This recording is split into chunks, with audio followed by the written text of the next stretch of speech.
Morenci, Arizona, home of the largest operating open-pit copper mine in North America, and 4 miles below, down a steep and winding road, lies Clifton, nestled in a canyon, a town with history that runs as deep as the copper ore in the hills surrounding it. Over a century ago, Chase Creek, part of a 37-acre National Register Historic District, gave Clifton the reputation of being tougher than Tombstone, the town too tough to die. Still full of potential, the territorial-era buildings lining the streets have mostly remained vacant for the last 40 years.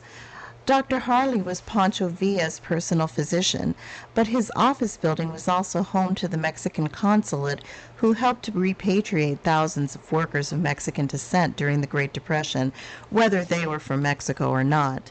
The Clifton Social Club was created in response to Mexican-American residents being barred from joining other clubs in town, such as the Elks, and Santa Teresita, Clifton's famous curandera, known both in the United States and Mexico, has rested, like many others, in an unmarked grave for over 100 years, making it difficult for those who've read books about her to find her when they visit. At the mine, workers of Mexican descent were given the most physical jobs for lower pay than their Anglo counterparts. After a bold strike in 1915, which equalized their pay rate, the Mexican workers established a union hall in a 1916 building that would be active until the strike of 1983 and beyond. This morning at 7 a.m., the union representing those who man America's air traffic control facilities called a strike. This was the culmination of 7 months of negotiations between the Federal Aviation Administration and the union. Local 616 aligned with the United Steelworkers in 1967, and through the years, their solidarity and activism helped them gain better working conditions and health care. Strikes occurred almost every 3 years, but they were settled quickly through a process of pattern bargaining. When one mining company settled, they all did. This was not the case in 1983. The price of copper had plummeted, and workers had been laid off.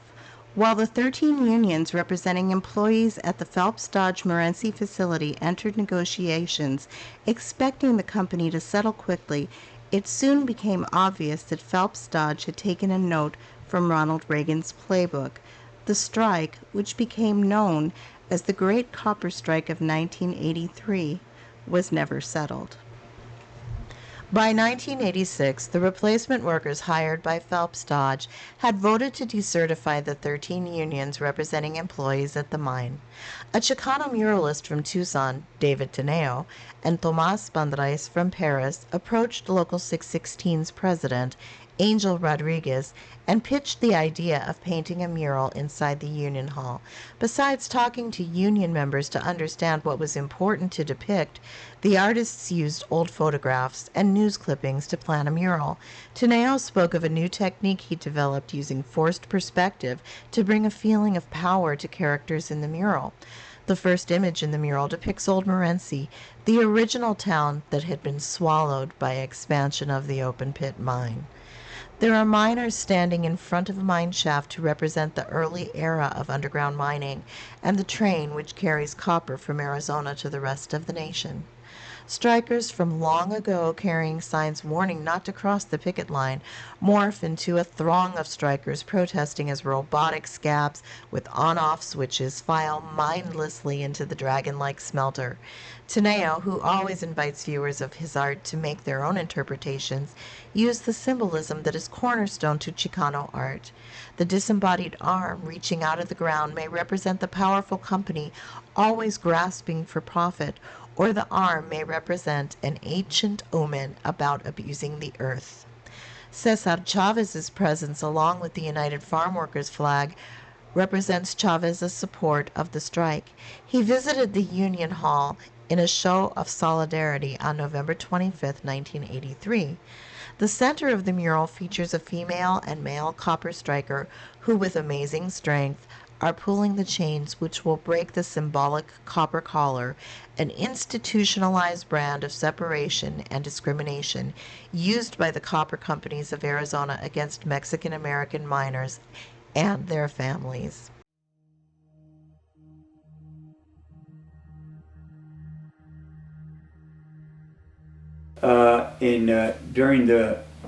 During the strike, and I went to the malls to open up. It was about 4 o'clock in the morning, 4:30, and here a line of cars started, a line of trucks, of military trucks coming in. I literally thought I was flipping out or thinking that I was in Vietnam again, because there were all these army trucks coming in, full of National Guard, you know. The last scene of the mural comes from 1984, when the Department of Public Safety and National Guard stormed the town after a non-union sanctioned march and threw tear gas into a store crowded with folks who had been attending a fish fry, eating catfish caught from the local river. Tineo's depiction of an angel hovering above the scene, crying, leaves little hope for the future, even after the tear gas clouds settled. One occurrence that is missing from the mural, but affected everyone living in Clifton, was the 100-year flood which devastated the town in October 1983. So that changed Clifton and Morenci forever, really, because the flood itself, it destroyed a lot of houses, a lot of businesses, and then the fact that it was the strike, people had to leave town to get to make a livelihood for their family. So that changed everything for Clifton and Morenci. A lot of the old timers, or I call them old timers, the people that I grew up with, they left town, went to other cities, and made their homes there.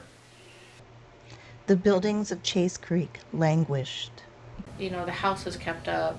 He really saw like Clifton becoming like almost like an artist community, but you know, like kind of like Tubac. But the thing is, you know, because we're so far off the beaten path, you know, you pretty much want to go to Clifton. But that was his vision, to basically bring back Clifton the way it was back like during the 50s and 60s when he was growing up and seeing that business district going on.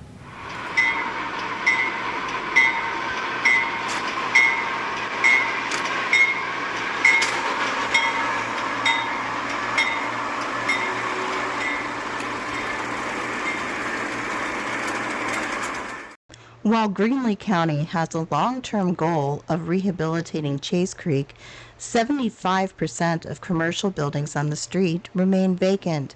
Many are owned by absentee owners who have not maintained their historic properties.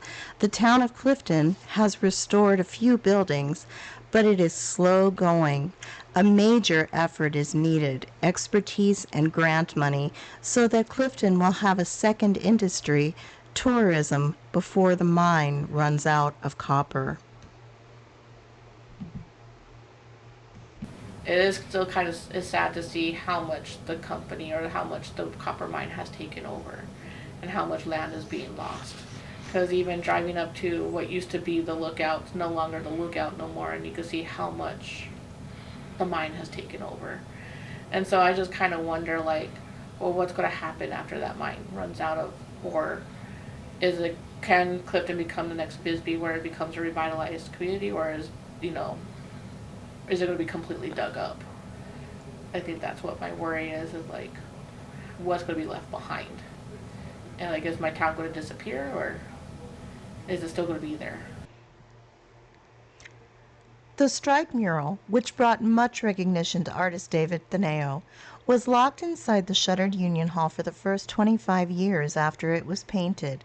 15 years ago, a private party purchased the Union Hall and opened it up for tours so visitors could experience the mural. At this time, we once again find the Union Hall inaccessible.